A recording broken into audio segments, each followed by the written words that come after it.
What's going on, everybody? Free Me TV, Free Me Podcast, Episode 4, Prisoner of Love, coming at you now. If you haven't caught it, it's on Discovery Plus. You must check it out, man. Breaking Stigma, Free Me TV, Episode 4, Season of Love, Prisoner of Love. Control, this is Agent Ogren. I need a request to open up cell 311.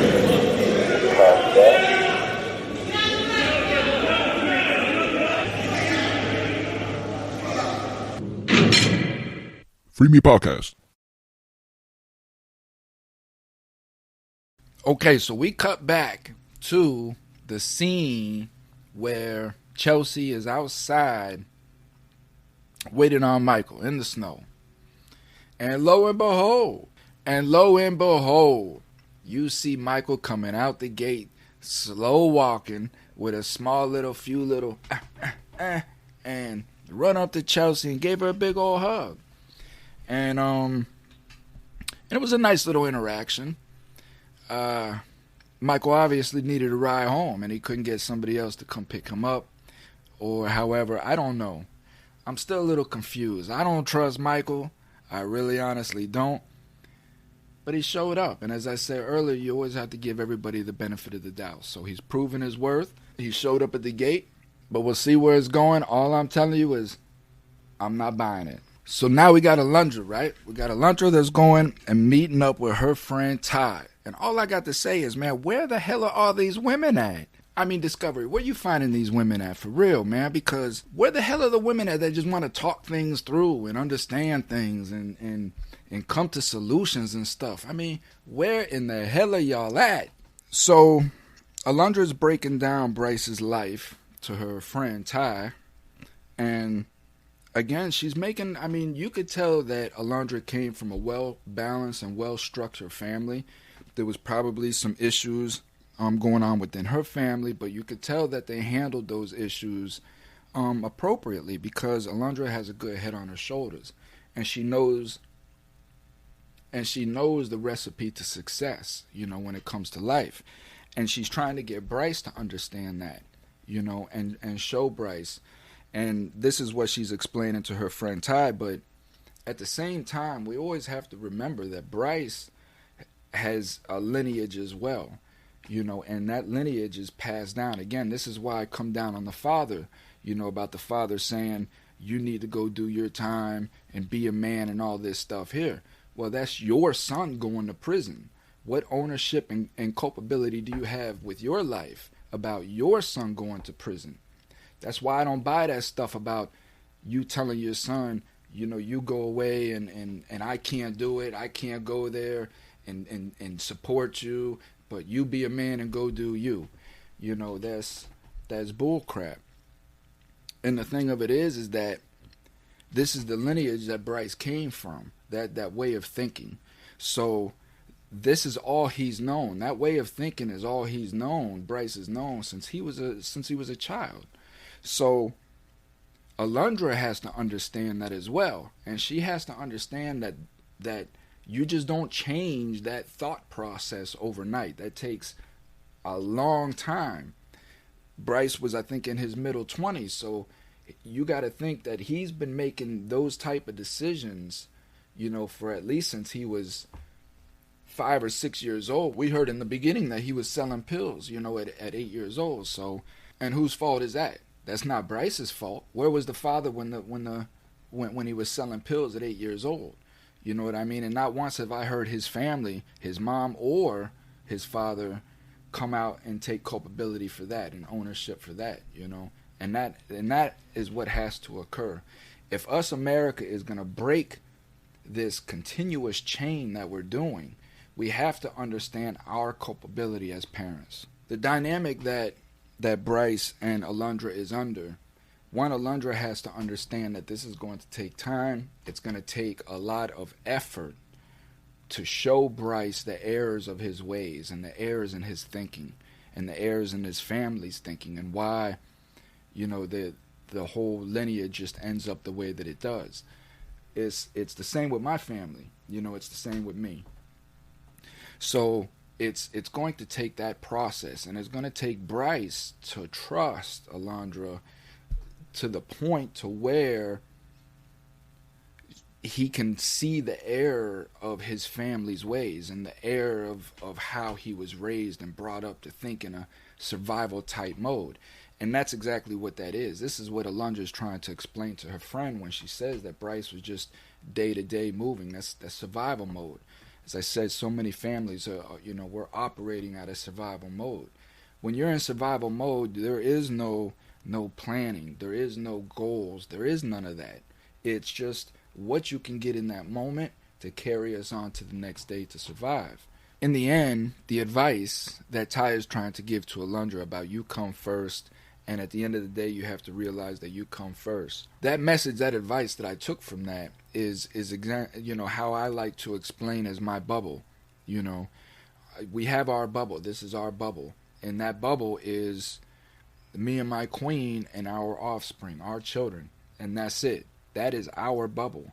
There's nobody outside or inside. There's nobody inside of that bubble but me and my queen and our offspring, because that's what we're building, right? Is everything inside of that bubble. And then you have a bubble that sits inside of a bubble, right? And inside of that bubble is the outer bubble is, your immediate family and people that you are emotionally attached to, because you have to protect them as well, because you are emotionally attached to these people. So you always reserve some sort of protection and shield for these people as well, but they're not in the nucleus. They are not inside of your bubble when it comes down to it. And I think that is what Alundra is trying to express to Bryce. Your family is your family and you do what you can, but at the end of the day, this is where your home and your heart is supposed to be, because this is the future. This is us. Your family goes and lives their life and makes the decisions that they make. But at the end of the day, where your queen rests her head is where your concern should be at. We cut back to Michael and Chelsea's romance, and again, it's proven so far to be a real thing. I'm still trying to read the chemistry that Mike is putting out. He's still a little standoffish, but again, that may be because he's in his warped mind some kind of way. He's trying to stick to this this whole celibate thing. So they go inside the restaurant. You could tell that Mike really don't have too much societal etiquette. He sits down at the table at dinner. This is his first dinner home. He has a toboggan on his head still, as he sits down to eat. So Mike, with no table etiquette, sits down in the toboggan on his head to let the meat marinate in his mouth. The dinner continues. They talk, have little just social, small chit chat or whatnot. You could tell that Chelsea is drooling over this dude, frothing at the mouth, and ready to break this man's celibacy within the first 24 hours. Prison penis. The dinner, it went well. It looked like it went well, and they sealed the dinner with a kiss. So, I really don't know. We're going to find out what the hell is really going on, but I don't trust Michael. Okay. Now, we break to a serious conversation between Bray and his dad. And this is an important conversation. It's a serious conversation because you're dealing with serious criminals now. And Arlette shot somebody twice. Now, there's many, many, many reasons that could have happened. And that's definitely a serious conversation to have, as to find out where her thought process was through all of that. But there were so many red flags up to that point about her wanting to do drugs, acid, look up at the stars and all of this stuff. You're talking about a 22-year-old girl that's already incarcerated. You know what I mean? And incarcerated for some serious things. And the fact that there's no reflection there, and she hasn't been talking about that reflection, is a serious red flag that you're dealing with somebody that could potentially get out and do the same thing again. How is this uncovered halfway through a relationship? That should have been something that was revealed as soon as I'm scrolling down through the thing and I see this pretty ass girl and I start getting attached to her. I'm supposed to be let known there. Listen, man, this girl is a wild one. She shot 2 people.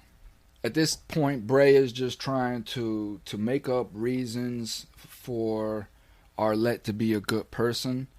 I think essentially so it doesn't look like he is the fool. Again, I'm seeing that these characters are falling back because they don't want to look like the fool.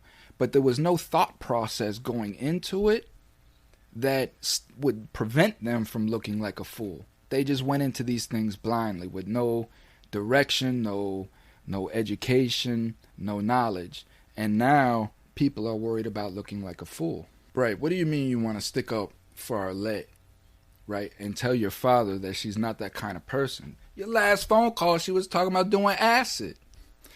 Again, here's another example where the dad is giving great advice. He's really giving good advice to his son. But again, that advice is based on no knowledge. It's just based on emotions, worry, fear, things of that nature.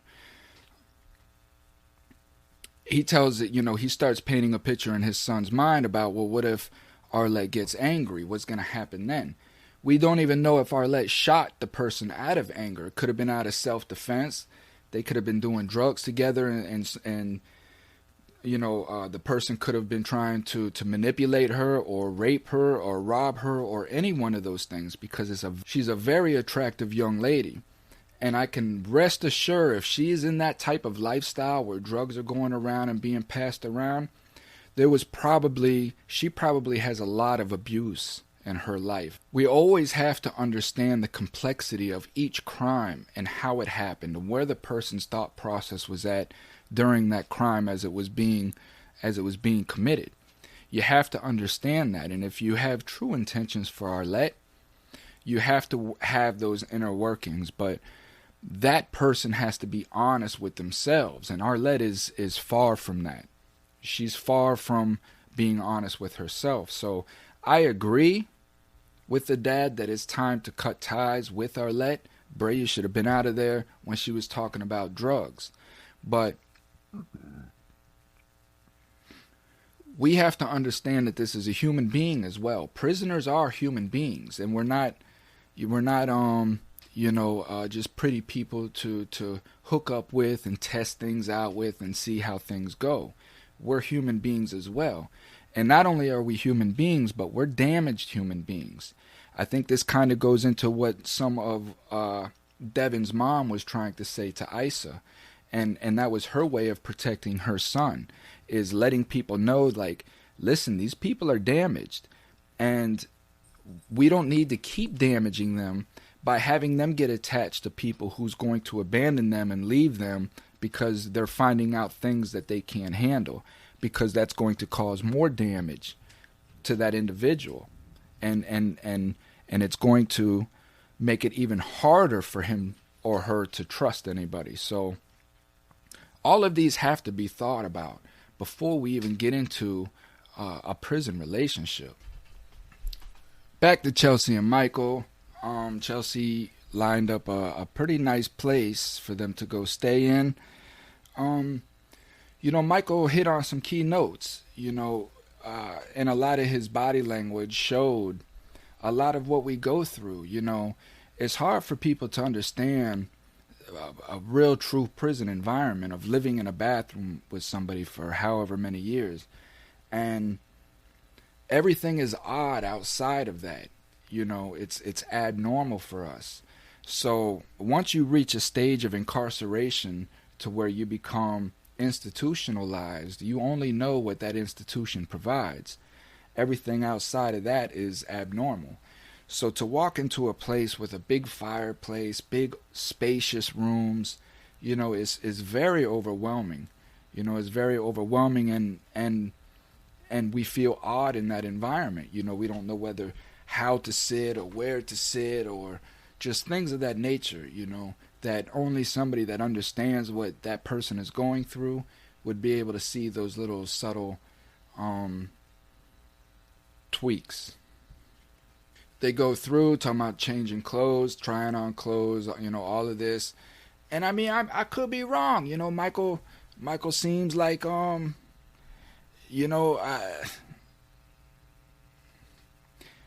could be wrong about Michael. I mean, I'm kind of sticking to my guns, because I'm still seeing things that make me, you know, not trust. But I could be wrong. You know, it could just be me not trusting people, and maybe Michael might end up turning out to be a pretty good guy. And then I'll have to eat crow. But until that happens, man, I'm sticking to my guns. We cut to a scene, to me, is the most powerful reality that I have yet to see on this show. If you watch the show, what you witnessed in episode 4 with Bryce and his younger brother is a serious, critical issue that's going on in America. This is why I have my program. This is why I speak about the things that I do. I applaud Discovery for making sure that this conversation was implemented into the show and made sure that it got out there, because that is the problem. As I said in the last episode of Breakdown, Bryce's whole family structure is based upon survival needs. And because Bryce figured out a way to hustle and make extra money for that household, everybody became dependent on Bryce for survival. So now when Bryce goes away, everything falls apart, right? Because the mother was obviously dependent on Bryce for survival, right? And the brother was obviously dependent on Bryce for survival. And that's all I know now. But where you see one, there's 50, right? So that scene is so powerful in so many ways, because Bryce now gets to see the devastation of what his actions has caused, right? And the domino effect of what his decisions has made. What you hear the brother saying, right, about him being slapped by a stepfather and put in a position to where he had to deal with all of this trauma by himself, right? And that's no way to deal with trauma, because we don't know what we don't know. We have to figure it out as we go along and make choices and decisions based upon the limited experience and knowledge that we have. And the reason why the brother was put in that position is because, again, the mother's in survival mode, and she's trying to fend for herself, because in her mind, she's obviously got it that she needs a man in her life to help support her, especially now that Bryce is gone. So she's putting her family in a dire situation because of her thought process. But at the same time, she's telling herself that this is what she has to do that's best for her family. All of these decisions and choices that were made is the catalyst for why we are the way that we are in America. Because what you witnessed with Bryce's family, and I appreciate the fact that this family came on and shared their experience the way that they did, because this is what we have to learn from. Bryce's family, my family, me, and so many others, these are the examples that we are sacrificing our privacy for people to understand where these mistakes are being made, and we can fix our communities and stop all of this crime. Yes, Chelsea finally got laid with her prison dream. She's smiling and she's happy. So this is where things can I mean, that's a serious decision, and that's a big fork in the road, you know what I mean? So we're going to see what happens after that. Michael, with his white toboggan, finally gets to meet Jonathan, the infamous Jonathan. And Jonathan's mind is only on one thing. Hater. Jonathan, I ain't see you for no hater, man. Definition of a bottom bitch. Now, what a bottom bitch is a very good thing, right? It is a woman that will go out and bring you 10 bad bitches.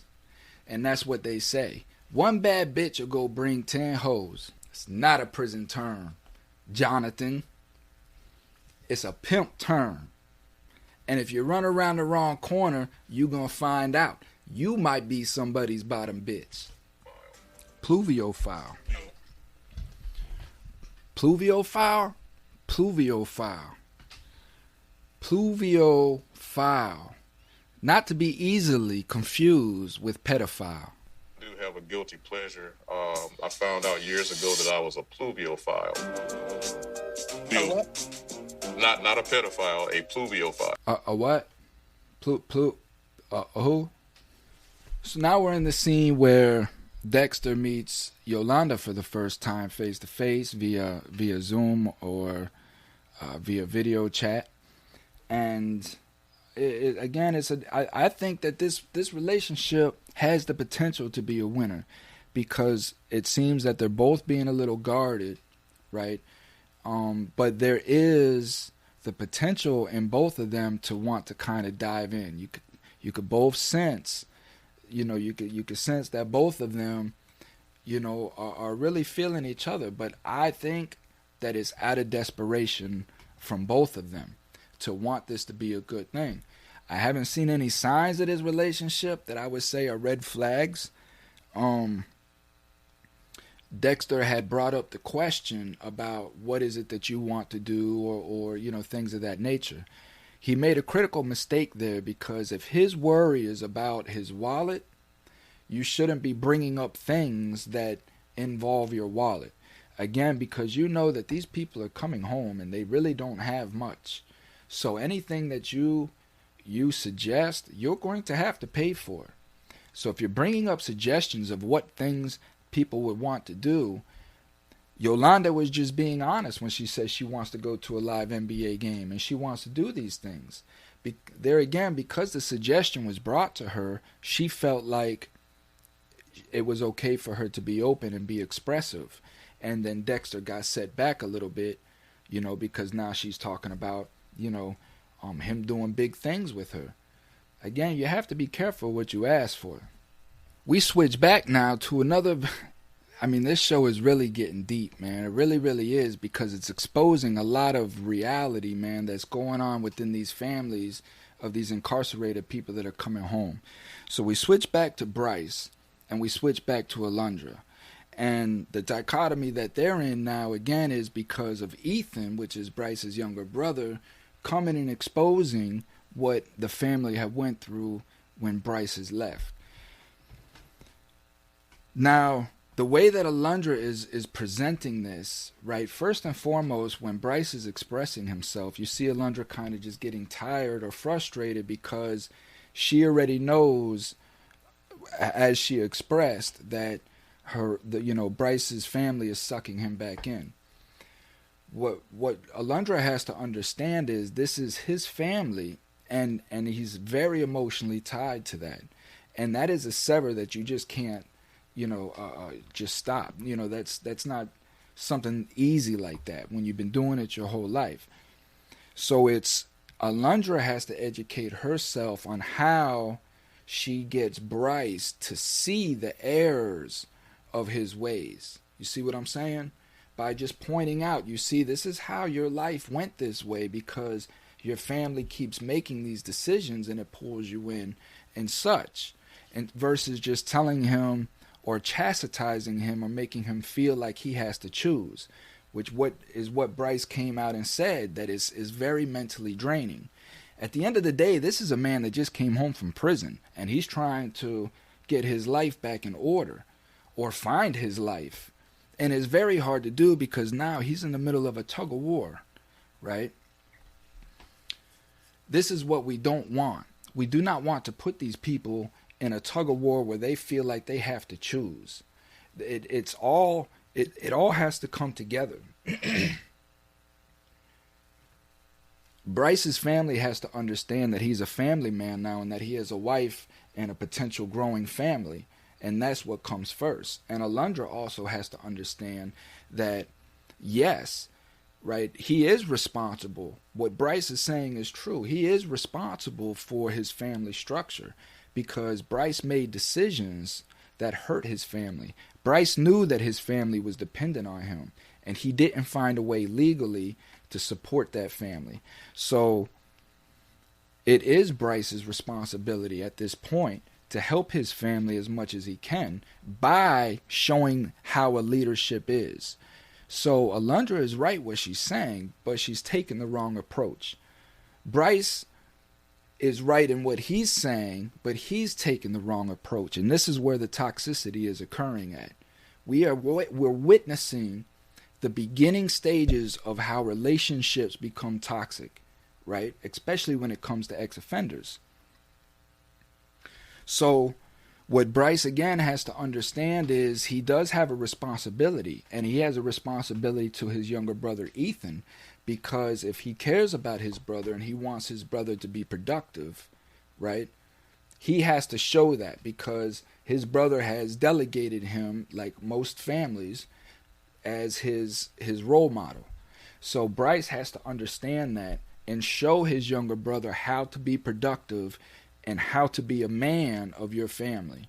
That is where Bryce can save his family at, is by showing them how to be a family, how to listen to your woman, and how to build that strong familial structure where you don't send your kids to prison and let them do their time by themselves. We see Dexter conferring with his friend Charmaine. We met Charmaine in the beginning when he first introduced the fact that he was going and getting matched up. And as I said, like most black women, she was skeptical. Now, we got two sides of a story, because we heard the conversation between Yolanda and Dexter, but the conversation that Dexter provided to Charmaine was different. So what I'm saying by that is he made Yolanda seem like a gold digger, and Charmaine, of course, was not privy to that original conversation. She's only privy to what Dexter is telling her. So she's perceiving it as a gold digger. So, of course, this was her response. Sounds like a gold digger to me, and Dexter kind of shot her a side eye. But again, you provided the information for her to see it that way. Now, how the conversation shifted was Yolanda said, that the first thing she wanted to do was walk on the beach, which I can respect that. I can understand exactly what she's talking about. And then the second thing, was maybe go to a live NBA game, in New Orleans or whatnot. I didn't hear anything about a football game. But again, maybe that's something that wasn't disclosed. But that was in the conversation between Dexter and Charmaine. And how Dexter brought it up is she wants to go to all these live games, NBA and football, and she wants to travel all over the place.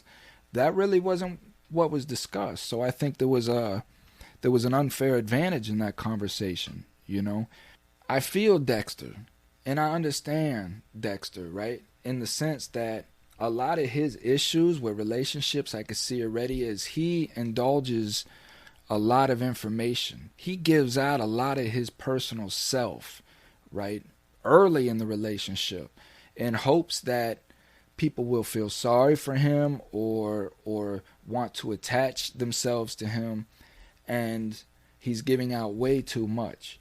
And when you lay all your cards on the table, you're putting all your trust in this person, that they're a good person. And most people aren't. There's only one shepherd and many sheep. So the thing of it is that you have to hold back. Let this person ask you about you. Don't just give that information to them. Let them want to know who you are and seek that. And if that person's not doing that, but they want to go to big NBA games and stuff like that, then that is a red flag. But if you're giving this person all your information all up front and they never have a chance to really ask you about you, how do you know? So now Michael and Chelsea are going in to get tattoos of each other. She gets Michael written across her back. He gets Chelsea written across his ankle. And, a conversation ensues about, long distance relationship, because Michael is living in another state, and he's on parole, 3 years parole. So he's confined to that state where Chelsea stays in several states over. So now we're kind of starting to see a little of the manipulation losing control. I know for sure that Michael's a fraud now, because he can't answer the detailed questions, and he don't want to corner or trap himself in any kind of situation that he can't get out of. So when the thing about long distance relationship comes up, Michael starts blaming the women as far as it's their fault. They're the ones that come on to me. They start enticing me, and I don't know if I can control myself in that fashion. We cut to a side scene where Michael's sitting there talking about how he was with another chick, and two other chicks came up to him, and he stuttered, and he couldn't be honest with himself. You know, it took a lot just to say, you know, I cheated or whatever. So these are red flags that I'm seeing in Michael, and now I know for sure that he's a fraud. To put simply, right, a manipulator that catches another manipulator in that is simply just that. First you were talking about being celibate when you came home, and you broke that within the first night, and now you're talking about you can't have no long distance relationship. So again, the manipulation is breaking down with just a few little questions, you know. So because manipulators, they don't have, you know, a long detailed plan. Psychopaths may, but just regular manipulators who are living in survival mode for instant gratification, there is no detailed long distance plan. It's just surface, just on the surface. So our trick is to keep you, you know, in la la land to where you never get below that surface. So this is why, as you saw with Devin, you know, when the conversation about money came up, he again started to get into the fantasy, right, to keep her above the surface because her questions were getting too deep and he really didn't know how to answer them. So it's a quick shift. Well, with Bray now, and he's getting his phone call from Arlette, and now the big question comes up about the police report. So Arlette starts breaking it down, you know, about her drug abuse. You know, first, you know, I really do give Bray a lot of credit, and what Bray said was instrumental in the fact that he wanted to get Arlette's side of the story because he don't know what happened. He don't know the circumstances, and you could tell that he's very naive in that type of lifestyle. So he understands hardly anything of what this young lady has probably been through in her life. Arlette goes on to explain some of the troubles that she's had in her life, you know, that she's been addicted to meth, cocaine, crack, you know, almost every hard drug that is applicable to these kids out there these days, she has apparently been on. She's in an institution already and been in there for a little bit for shooting somebody twice, right? And this is a 22-year-old girl. So we have to understand, how does that happen?